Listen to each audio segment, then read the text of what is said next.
Bones, bien llegados a la que invisible. Hoy vamos a falar de Ariel y Berta, Excursión per el Cabo Peñes, el último libro de Xur de Fernández, editado por Trave.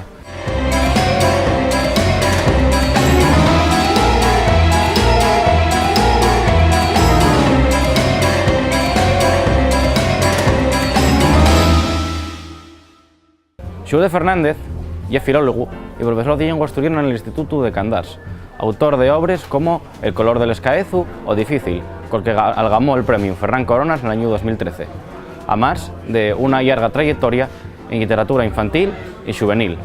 Ariel y Berta, Excursión per el Cabo Peñes, y el relato de dos mellizos que acaban de terminar quinto de primaria y que van a vivir una gran aventura. Y un libro para falladizo para rapazos entre los 11 y los 13 años, pues bien con ilustraciones de David G. Ferrero que sirven para aprender asturiano y para identificar distintas palabras y expresiones.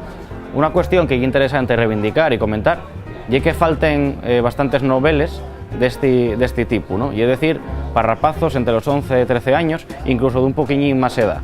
En este sen creo que es interesante reivindicar este tipo de literatura, pues hay una serie de lectores que, al mi punto de ver, siguen estando huérfanos, ¿no? Sí que hay literatura infantil y sí que hay literatura, digamos, con pretensiones de ser alta literatura, pero a veces falta un punto intermedio para gente que dan tamando ayer en asturiano y que puede ser interesante, y este pues es un buen ejemplo. Si te prestó este vídeo, espardi, comparte y ya sabes, regala y lee en asturiano.